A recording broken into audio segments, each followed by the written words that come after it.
구독과 좋아요는 저에게 큰 힘이 됩니다. 안녕하세요. 제 이름은 김영철이고 올해 82살입니다. 오늘 제가 들려드릴 이야기는 5년 전 제가 겪은 일입니다. 하지만 그때 저는 몰랐어요. 그날 밤 폭우 속에서 버려졌을 때 그 뒤에 숨겨진 진실을요. 지금 돌이켜보면 모든 건 3개월 전부터 시작되었던 것 같습니다. 2020년 5월부터 집 안에서 이상한 일들이 일어나기 시작했어요. 처음엔 작은 일이었습니다. 제가 분명 거실 탁자 위에 둔 안경이 침대 밑에서 나왔어요. 할아버지, 여기 있네요. 손주 민준이가 웃으며 건네줬습니다. 저는 고개를 가우뚱했어요. 내가 여기 뒀나? 일주일 후 또 이상한 일이 있었습니다. 제가 먹던 약이 없어졌어요. 혈압약이었습니다. 분명 아침에 한 알 먹고 약통을 서랍에 넣어뒀는데 저녁에 보니 약통 자체가 사라졌어요. 선미야, 혹시 내 약 봤니? 며느리 선미가 부엌에서 나왔습니다. 약이요? 무슨 약이요? 혈압약. 아침에 서랍에 넣어뒀는데. 아버님, 제가 못 봤는데요. 다시 찾아보세요.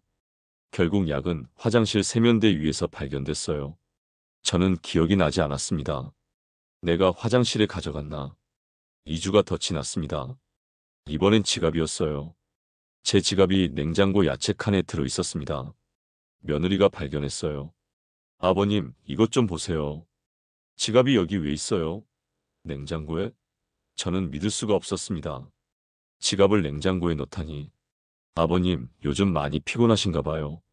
며느리의 목소리는 걱정스러워 보였습니다. 하지만 눈빛은 달랐어요. 뭔가 차가운 게 느껴졌습니다. 그날 밤 저는 잠을 이룰 수가 없었어요. 내가 정말 그랬나? 평생 무역업으로 50년을 일했습니다. 전 세계를 다니며 계약서를 검토하고 수백억 원짜리 거래를 성사시켰어요. 제 두뇌는 날카로웠습니다. 영어, 중국어, 일본어를 유창하게 구사했고 복잡한 환율 계산도 암산으로 했어요. 그런 제가 지갑을 냉장고에 넣는다고? 말도 안 돼. 하지만 증거는 명확했습니다. 제 지갑은 냉장고에 있었어요. 6월 초 상황은 더 악화됐습니다. 어느 날 저녁 며느리가 물었어요. 아버님, 저녁 드셨어요? 응, 먹었지. 그래요? 뭐 드셨는데요? 저는 대답하려다가 멈췄습니다. 기억이 나지 않았어요. 그게 뭐였더라? 아버님, 방금 6시에 같이 드셨잖아요. 삼겹살. 아, 맞다. 하지만 저는 삼겹살을 먹은 기억이 희미했습니다. 분명 먹었을 텐데. 왜 기억이? 며느리와 아들 준혁이 눈빛을 주고받는 게 보였어요. 그날 밤 저는 거울 앞에 섰습니다. 거울 속 제 모습을 봤어요. 82살. 흰머리, 주름진 얼굴, 구부정한 허리. 김영철, 너 정말 치매 걸린 거 아니야? 스스로에게 물었습니다. 6월 중순 결정적인 사건이 터졌어요. 은행에 갔습니다. 생활비를 찾으러요. 50만 원을 인출했어요. ATM에서 깨끗한 5만 원권 지폐 10장이 나왔습니다. 저는 지갑에 넣고 집으로 돌아왔어요. 오후 3시였습니다. 저는 방에서 쉬고 있었어요. 문득 목이 말라서 부엌으로 갔습니다. 며느리는 외출 중이었고 아들은 회사에 있었어요. 집에는 저 혼자였습니다. 물을 마시고 다시 방으로 들어갔어요. 침대에 누워 낮잠을 잤습니다. 오후 6시쯤 눈을 떴어요. 지갑을 확인하려고 서랍을 열었습니다. 지갑이 없었어요. 분명 여기 넣어뒀는데. 방 안을 뒤졌습니다. 침대 및 옷장 안, 책상 서랍. 어디에도 없었어요. 거실로 나갔습니다. 소파 쿠션 사이를 뒤적였어요. 부엌 찬장도 열어봤습니다. 화장실도 확인했어요. 없었습니다. 오후 7시 며느리가 퇴근했어요. 아버님, 뭐 찾으세요? 지갑? 지갑이 없어. 또요? 며느리의 목소리에 짜증이 섞여 있었습니다. 선미야, 오늘 은행에서 50만 원 찾아왔는데. 아버님, 어디 두셨는지 기억 안 나세요? 방 서랍에 넣었어. 그럼 거기 있겠네요. 없어. 내가 찾아봤어. 제 목소리가 커졌습니다. 며느리는 한숨을 쉬며 제 방으로 갔어요. 서랍을 열었습니다. 옷을 들춰냈어요. 그리고 외쳤습니다. 아버님, 여기 있잖아요. 지갑이 서랍 맨 밑, 옷 밑에 깊숙이 파묻혀 있었어요. 저는 믿을 수가 없었습니다. 이상해. 분명 거기는 찾아봤는데. 아버님, 제대로 안 보신 거예요. 며느리는 지갑을 열어봤어요. 그리고 고개를 흔들었습니다. 아버님, 돈이 없는데요? 뭐, 50만 원이 없어요. 지갑 안에는 신용카드와 신분증만 있었습니다. 현금은 한 푼도 없었어요. 이상해. 분명 넣어뒀는데. 아버님, 정말로 은행에 가셨어요? 갔어. 오늘 오후 3시에. 그럼 영수증은요?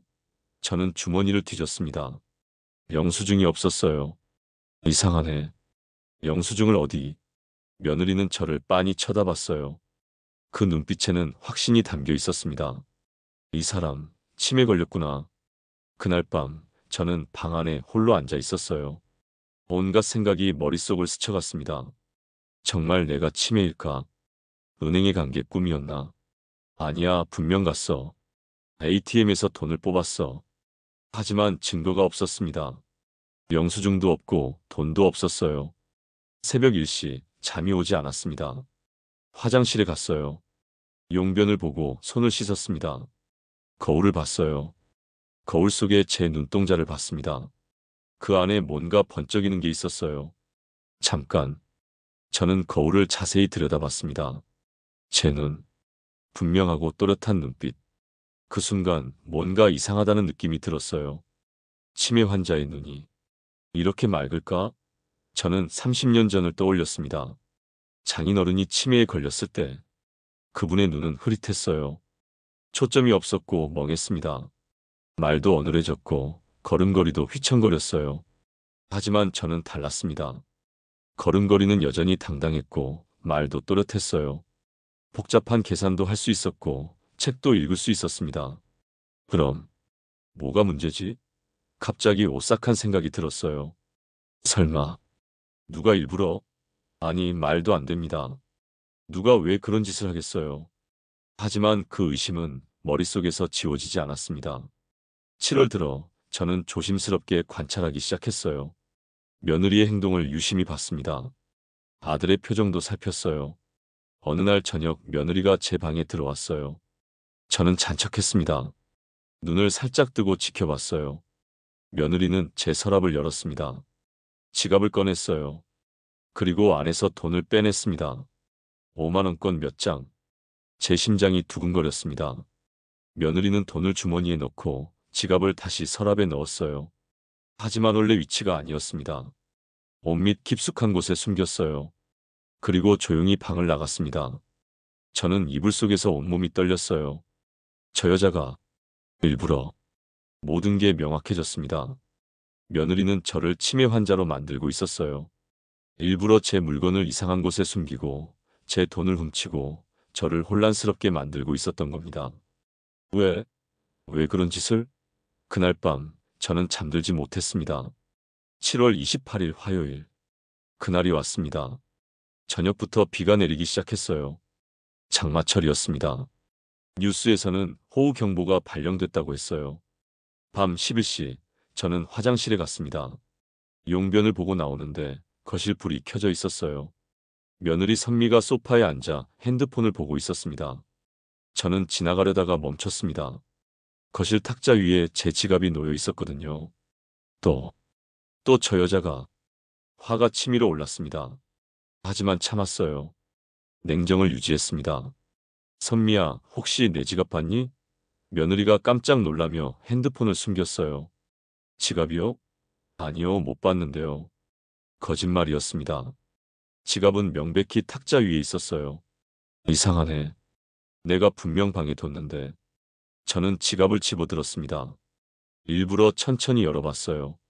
돈이 없었습니다. 선미야, 혹시 지갑에서 돈 꺼내간 사람 있니? 네? 돈이요? 며느리의 얼굴이 굳어졌어요. 오늘 오전에 은행에서 50만 원을 찾아왔는데 없네. 아버님, 그게. 선미야.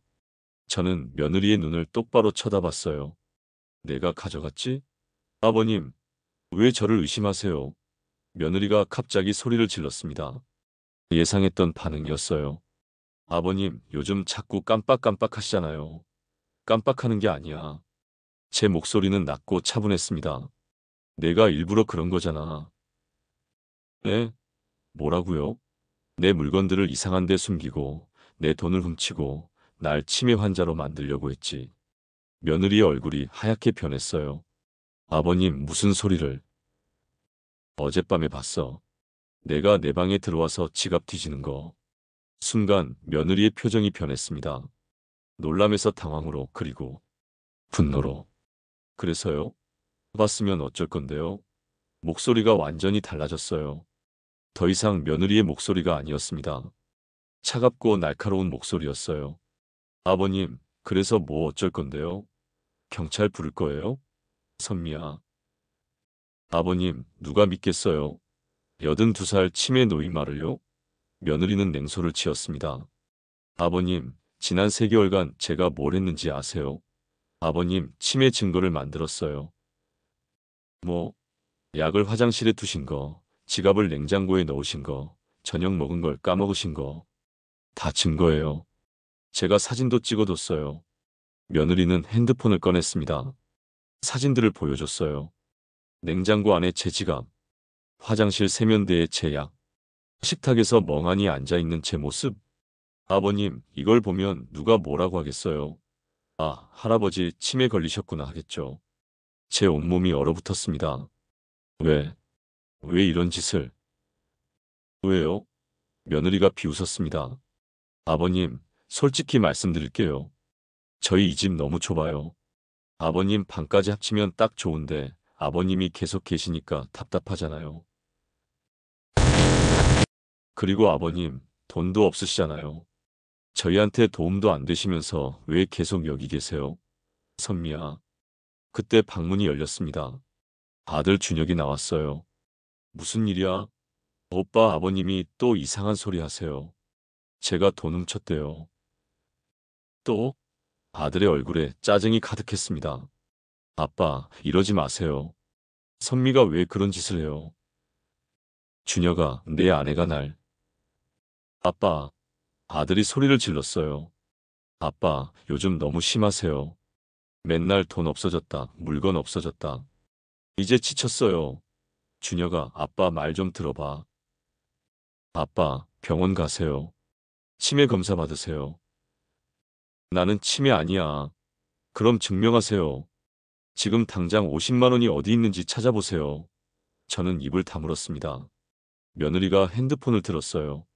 아버님, 계속 이러시면 저 경찰 불러요. 뭐, 아버님 치매시죠? 치매 환자는 보호시설에 가셔야 해요. 가족을 괴롭히시면 안 되죠. 선미야, 나는.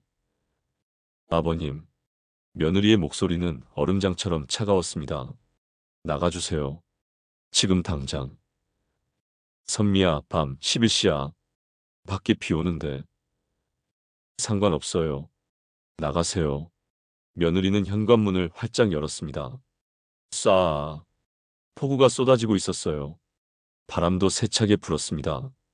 번개가 번쩍였어요. 우르르쾅. 천둥이 쳤습니다. 선미야, 아버지가 82살이야. 이 빗속에 어떻게? 아들 준혁이 소리쳤지만 며느리는 단호했습니다. 오빠, 우리도 살아야죠. 매일 아버님 치매 증상 감당하느라 지쳤어요. 이제 한계예요. 선미야, 내가 나갈게. 근데 내일 아침까지만 기다려줘. 안 돼요. 지금 당장이요. 며느리는 제 팔을 잡아 끌었습니다. 선미야, 나가세요. 밀쳤습니다. 저는 비틀거렸어요. 현관 밖으로 나가 떨어졌습니다. 쾅! 문이 닫혔어요. 비가 온몸을 적셨습니다. 순식간이었어요. 잠옷이 물에 젖어 살에 달라붙었습니다. 차가웠어요. 준혁아, 준혁아. 문을 두드렸습니다. 주먹으로 쿵쿵 쳤어요. 아빠야. 준혁아. 문 열어줘. 대답이 없었습니다. 안에서 불이 꺼졌어요. 침대 삐걱거리는 소리가 들렸습니다. 그들은 잠자리에 들었어요. 저는 대문 앞에 주저앉았습니다. 빗물이 얼굴을 타고 흘렀어요. 눈에도 들어갔습니다. 짠맛이 났어요. 빗물인지 눈물인지 구분이 안 갔습니다. 시계를 봤어요. 밤 11시 43분. 손목의 시계도 빗물로 흐려졌습니다. 저는 길거리에 앉아 있었어요. 82세의 나이에 잠옷 차림으로 폭우 속에. 이게 내 인생의 끝인가? 그 순간 제 머릿속에 한 가지 생각이 떠올랐습니다. 아니야. 이건 끝이 아니야. 저는 천천히 일어섰습니다. 비틀거리는 다리로 일어섰어요. 아직 끝나지 않았어. 걷기 시작했습니다. 어디로 가야 할지 몰랐지만 일단 걸었어요. 한 걸음, 두 걸음, 세 걸음. 82세의 다리는 무거웠지만 멈추지 않았습니다. 30분을 걸었을까요? 편의점 불빛이 보였어요. 문을 밀고 들어갔습니다. 땡그랑. 어서 오세요. 알바생이 밝게 인사했다가 제 모습을 보고 얼굴이 굳어졌어요. 할아버지, 괜찮으세요? 전화 좀 빌려줄 수 있나? 네, 물론이죠. 잠시만요. 알바생은 수건도 가져다 줬어요. 따뜻한 아메리카노도 한 잔 건넸습니다. 할아버지, 이거라도 드세요. 몸 좀 녹이시고요. 고맙네. 떨리는 손으로 전화를 들었습니다. 큰아들 영수의 번호를 눌렀어요. 여보세요? 영수야. 아빠야. 아빠? 무슨 일이에요? 새벽에. 영수야. 아빠가 준혁이네 집에서 쫓겨났어. 네? 뭐라고요? 선미가. 선미가 날 치매 환자라고. 경찰 부르겠다고 협박해서 문 밖으로 내쫓았어. 아빠, 지금 어디세요? 편의점. 해마루 편의점. 알겠습니다. 제가 지금 갈게요. 40분만 기다리세요. 전화를 끊고 저는 편의점 구석 의자에 앉았어요. 온몸이 떨렸습니다. 추위 때문이기도 했지만 분노 때문이기도 했어요. 선미, 너는 이렇게 끝나지 않을 거야. 알바생이 다가왔습니다. 할아버지, 괜찮으세요? 119 부를까요? 아니야, 괜찮아. 아들이 곧 와. 네, 그래도 좀 이상하신 것 같은데. 알바생은 걱정스러운 얼굴로 저를 바라봤어요. 그때 제 핸드폰이 울렸습니다. 아니, 핸드폰이 없었죠. 하지만 알바생의 핸드폰이 울렸어요. 네, 해마루 편의점입니다. 네, 계세요. 지금 바꿔드릴게요. 알바생이 핸드폰을 건넸습니다. 누구세요? 아버님, 저 선미예요. 며느리의 목소리였습니다. 아버님, 돌아오세요. 제가 잘못했어요. 갑자기 울먹이는 목소리로 변했어요. 아버님, 제가 너무 심했어요. 미안해요. 지금 준혁 오빠랑 같이 갈게요. 거기서 기다리세요. 아버님, 저는 대답하지 않았습니다. 아버님, 제발요. 돌아오세요. 앞으로 잘할게요. 며느리의 목소리는 간절했습니다. 하지만 저는 알고 있었어요. 저 목소리가 가짜라는 걸. 선미야. 네, 아버님. 너는 나를 다시는 못 볼 거야. 네? 나는 돌아가지 않아. 그리고 저는 잠시 멈췄습니다. 너는 5년 뒤에 후회할 거야. 아주 많이. 아버님, 무슨 소리세요? 저는 전화를 끊었습니다. 40분 후 큰아들 영수가 도착했어요. 차를 몰고 왔습니다. 아빠, 영수야. 큰아들은 저를 부축해서 차에 태웠습니다. 아빠, 왜 이렇게 져주셨어요? 감기 걸리시겠어요? 차 안에서 히터를 틀었습니다. 따뜻한 바람이 나왔어요. 아빠, 준혁이가 도대체 왜 이런 짓을? 영수야. 네? 나 너희 집에 안 갈 거야. 네? 그럼 어디 가시려고요? 고시원 알아봐 줘. 내가 혼자 살 거야. 아빠, 무슨 소리세요? 고시원이요? 그래, 나 혼자 살래. 큰아들은 난감한 표정을 지었습니다. 아빠, 그래도. 영수야, 나 이제 아무한테도 신세 안 질 거야. 내 힘으로 살 거야. 제 목소리는 단호했습니다. 큰아들은 더 이상 말리지 않았어요. 다음 날 고시원을 알아봐 줬습니다. 월세 35만 원짜리 작은 방이었어요. 3평 남짓. 창문도 작고 침대와 책상만 겨우 들어가는 공간. 하지만 저는 만족했습니다. 이곳은 제 공간이었어요. 누구의 눈치도 보지 않아도 되는 곳. 짐을 풀었습니다. 옷 몇 벌, 책 몇 권, 그리고 오래된 서류철. 서류철을 열었어요. 김영철 비밀계좌. 은행 계좌번호 12345678902 잔액 32억 8,500만 원, 32억 8,500만 원. 그리고 또 다른 서류들. 부동산 등기부등본. 서울시 강남구동 999번지 상가 건물 5층. 시세 약 180억 원. 소유자 김영철. 경기도 용인시 면 산업단지 내 공장 부지 3,000평. 시세 약 87억 원. 소유자 김영철. 부산시 해운대구 고급 아파트 3채. 시세 약 33억 원. 소유자 김영철. 총 재산 약 300억 원. 제 손이 떨렸습니다. 40년 전 제가 무역업으로 번 돈이었어요. 중국, 일본, 동남아시아를 오가며 무역 중개를 했습니다. 수수료가 쌓이고 쌓여서 거액이 됐어요. 하지만 저는 이 돈을 비밀로 했습니다. 아내에게도 말하지 않았어요. 왜냐고요? 경험이 있었기 때문입니다. 제 친구 한 명이 부자였어요. 자식들에게 미리 재산을 물려줬죠. 그 결과 자식들은 일도 하지 않고 사치만 부렸습니다. 도박에 빠지고 사기를 당하고 결국 빈털터리가 됐어요. 저는 그걸 보며 생각했습니다. 내 재산은 비밀로 하자. 자식들이 스스로 살아가는 법을 배울 때까지. 그래서 40년간 이 돈을 숨겼어요. 평범한 무역업자처럼 살았습니다. 자식들에게는 아빠는 그냥 월급쟁이야라고 말했어요. 언젠가는 주려고 했습니다. 자식들이 충분히 성숙하고 돈의 가치를 알게 되면. 하지만 이제는 달랐습니다. 며느리 선미는 저를 치매 환자로 만들려고 3개월간 계획을 짰어요. 제 물건을 숨기고 돈을 훔치고 증거 사진까지 찍었습니다. 그리고 폭우 속에 82세 노인을 새벽 2시에 내쫓았어요. 용서할 수 없어. 저는 핸드폰을 꺼냈습니다. 오래된 연락처를 찾았어요.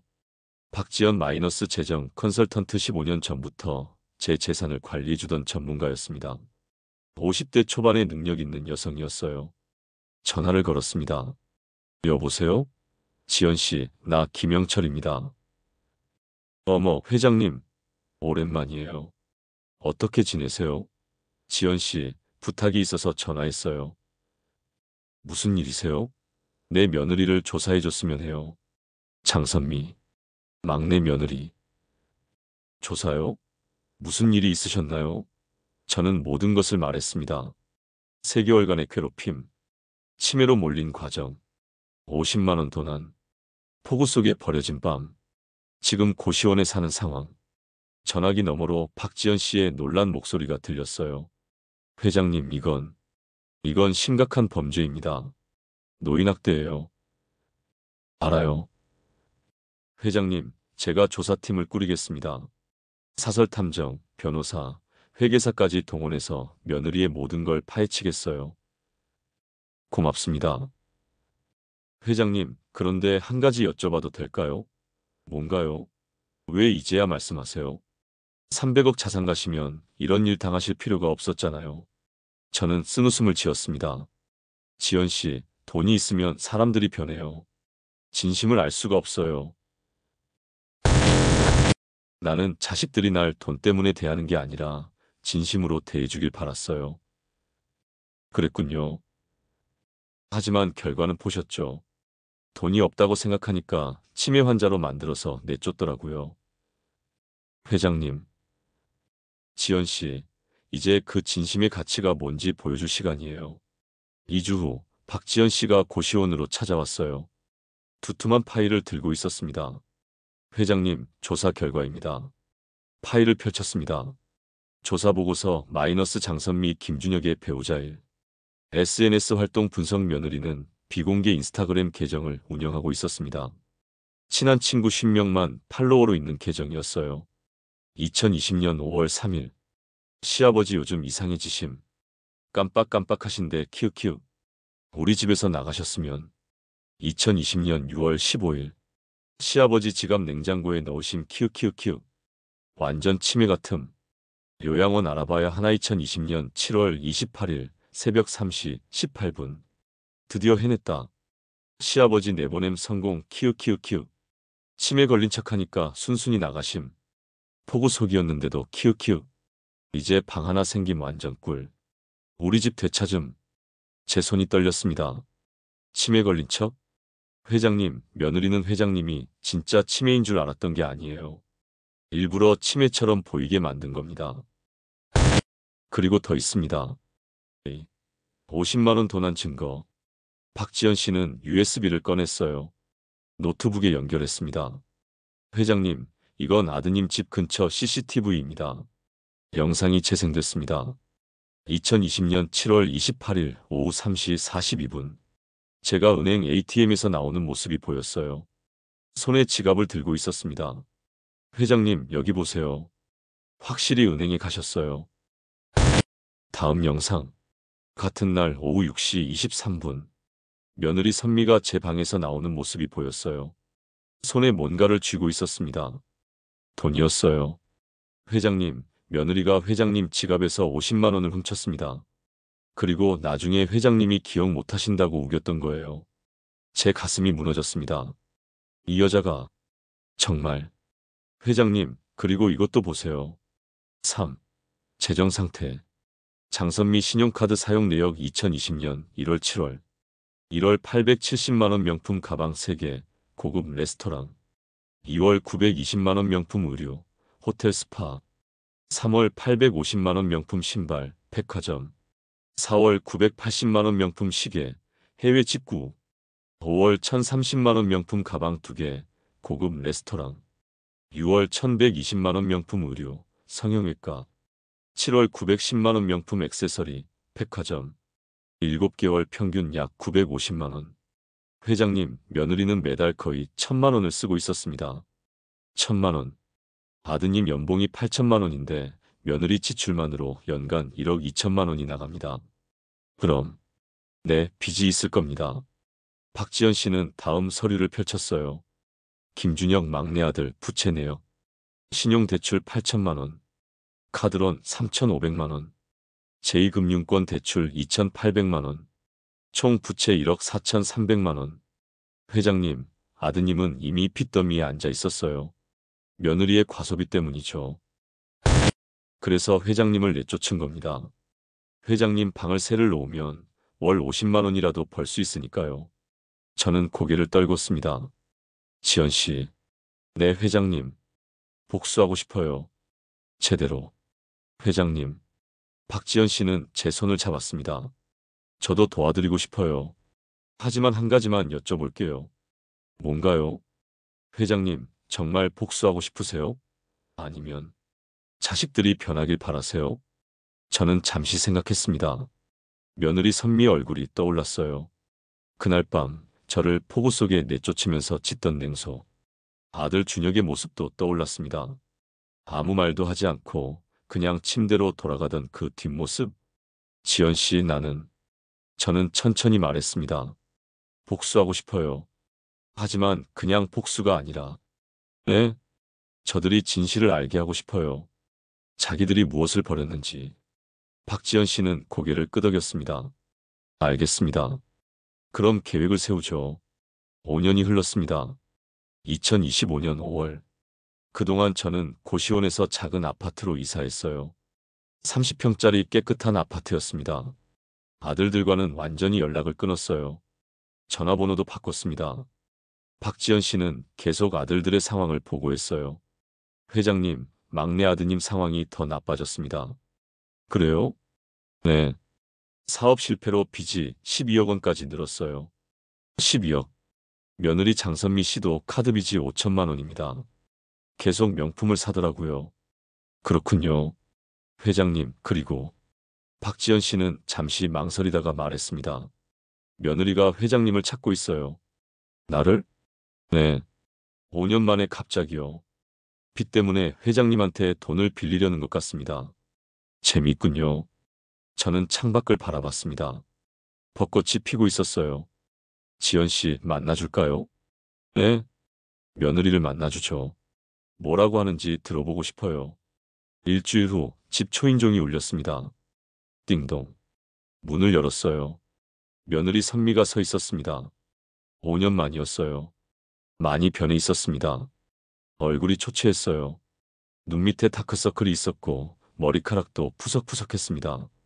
5년 전에 그 빛나던 모습은 없었어요. 아버님, 선미야 오랜만이구나. 아버님, 들어가도 될까요? 들어와. 거실로 안내했습니다. 며느리는 두리번거렸어요. 깨끗하고 넓은 아파트를 보며 놀란 표정이었습니다. 아버님, 여기서 사세요? 그래. 혼자요? 그래. 며느리는 소파에 앉았어요. 손을 비비적거렸습니다. 아버님, 그동안 어떻게 지내셨어요? 잘 지냈어. 너는? 저는. 며느리의 목소리가 떨렸습니다. 아버님, 사실은 갑자기 무릎을 꿇었어요. 아버님, 죄송합니다. 정말 죄송합니다. 눈물이 주르륵 흘렀습니다. 하지만 저는 알고 있었어요. 저 눈물이 진짜인지 가짜인지. 아버님, 5년 전에 제가 정말 잘못했어요. 아버님을 그렇게 대한 건 정말 짐승만도 못한 짓이었어요. 그래, 아버님 용서해 주세요. 제발요. 며느리는 계속 울었습니다. 하지만 눈물 사이로 제 반응을 살피는 게 보였어요. 선미야, 네 아버님. 너 왜 왔니? 네? 5년 동안 연락도 안 하다가 갑자기 왜 나타났어? 며느리는 입술을 깨물었습니다. 아버님, 사실은 돈 빌리러 왔지? 며느리의 얼굴이 하얗게 변했어요. 아버님, 선미야, 솔직하게 말해. 빚이 얼마야? 12억이지? 며느리는 깜짝 놀라며 저를 봤어요. 아버님, 어떻게? 나 다 알아. 내가 5년 동안 뭘 했는지. 저는 파일을 꺼냈습니다. 박지연 씨가 준비한 파일이었어요. 장선미 5년간 기록. 2020년 8월, 2025년 5월. 명품 구매 총액 4억 3천만 원. 고급 레스토랑 1억 2천만 원. 성형외과 8천만 원. 해외여행 7천만 원. 기타 1억 원. 5년 총 지출 약 7억 원. 며느리의 눈이 점점 커졌습니다. 아버님, 이걸 어떻게? 선미야, 넌 5년 동안 7억을 썼어. 남편 연봉으로는 턱도 없는 돈이지. 아버님, 그래서 빚이 12억까지 늘어난 거야. 며느리는 바닥에 주저앉았습니다. 선미야, 그리고 이것도 봐. 다음 서류를 꺼냈어요. SNS 게시물 캡처 2020년 7월 28일. 새벽 3시 18분. 드디어 해냈다. 시아버지 내보냄 성공 키읔키읔키읔. 치매 걸린 척하니까 순순히 나가심. 포구 속이었는데도 키읔키읔. 며느리의 얼굴이 새파래졌어요. 아버님, 이건. 선미야, 넌 5년 전에 나를 조롱했어. 친구들한테 웃음거리로 만들었지. 아버님, 죄송합니다. 정말 죄송합니다. 선미야, 저는 마지막 서류를 꺼냈습니다. 김영철 재산 목록 2025년 5월 기준. 서울시 강남구 상가 건물 180억 원. 경기도 용인시 공장 부지 87억 원. 부산시 아파트 세 채 33억 원. 예금 및 주식 32억 원. 총 재산 약 332억 원. 며느리의 입이 떡 벌어졌습니다. 아버님, 332억이요? 그래. 아버님, 그럼. 며느리는 믿을 수가 없다는 표정이었어요. 선미야, 넌 5년 전에 뭐라고 했지? 시아버지 재산 없대. 평생 번 돈 다 쓰셨나 봄. 이렇게 썼잖아. 며느리는 땅을 쳤습니다. 바닥을 쾅쾅 쳤어요. 아버님, 제가 정말 잘못했어요. 선미야, 네 아버님. 넌 332억 재산의 주인을 폭우 속에 버렸어. 새벽 2시에 82세 노인을. 아버님, 다시 한 번만 기회를. 선미야, 저는 일어섰습니다. 돌아가. 네? 집에 돌아가. 나는 너를 용서 안 해. 아버님, 며느리는 제 다리를 붙잡았어요. 아버님, 제발요. 저희 지금 피 때문에 집도 경매 넘어가요. 준혁 오빠도 회사에서 잘릴 것 같대요. 제발요. 선미야, 5년 전 생각해. 아버님, 그날 밤 폭우. 82세. 새벽 2시. 며느리는 울부짖었습니다. 선미야, 넌 그날 나한테 뭐라고 했지? 나가세요. 지금 당장. 그렇게 말했잖아. 아버님, 선미야, 내가 똑같이 말해줄게. 저는 현관문을 열었습니다. 나가. 지금 당장. 며느리는 비틀거리며 일어났어요. 문 밖으로 나갔습니다. 아버님, 제발. 쾅. 문을 닫았습니다. 다음 날 박지연 씨에게 전화했어요. 지연 씨, 며느리를 고소하겠습니다. 무슨 죄목으로요? 절도죄. 50만 원 훔친 것. 그리고 노인학대죄. 알겠습니다. 제가 변호사 선임하겠어요. 2개월 후 법정에 섰습니다. 판사가 말했어요. 피고인 장선미 절도죄 및 노인복지법 위반으로 징역 1년, 집행유예 2년을 선고합니다. 며느리는 법정에서 울었습니다. 그리고 저는 SNS 캡처본을 모든 친척들에게 보냈어요. 친척들이 분노했습니다. 선미가 이런 짓을? 페륜이야. 82세 할아버지를 폭우 속에? 며느리는 완전히 고립됐어요. 1년 후 막내 아들 준혁이 찾아왔습니다. 아빠, 준혁아. 아빠, 선미랑 이혼했습니다. 그래? 아빠, 용서해 주세요. 저도 잘못했어요. 저는 고개를 저었습니다. 준혁아, 10년 후에 연락해. 아빠, 10년 후 내가 정말 변했다는 걸 보여줘. 그때 다시 생각해 볼게. 아들은 고개를 숙이고 돌아갔습니다. 그해 가을 저는 재단을 만들었습니다. 김영철 노인보호재단. 목적? 학대받는 노인 긴급보호. 무료 임시 숙소 제공 월 100명. 법률 지원 무료 변호사. 심리 상담. 설립 자금 300억 원. 개소식 날 많은 사람들이 왔어요. 저는 연단에 섰습니다. 여러분, 저는 5년 전 새벽 2시 폭우 속에서 며느리에게 버림받았습니다. 청중들이 숙연해졌어요. 82세의 나이에 잠옷 차림으로 빗속에 서 있었습니다. 그 순간 저는 생각했어요. 내 인생은 이렇게 끝나는구나. 하지만 저는 포기하지 않았습니다. 일어섰습니다. 걸었습니다. 그리고 오늘 이 재단을 세웠습니다. 이 재단은 저처럼 버림받은 어르신들을 위한 곳입니다. 폭우 속에 혼자 서 계신 분들을 위한 피난처입니다. 박수가 터져나왔습니다. 1년 후 봄. 벚꽃이 피었습니다. 저는 아파트 베란다에 서서 벚꽃을 바라봤어요. 더 이상 폭우 속에 버려진 할아버지가 아니었습니다. 더 이상 치매 환자로 몰린 노인이 아니었어요. 나는 김영철. 87세.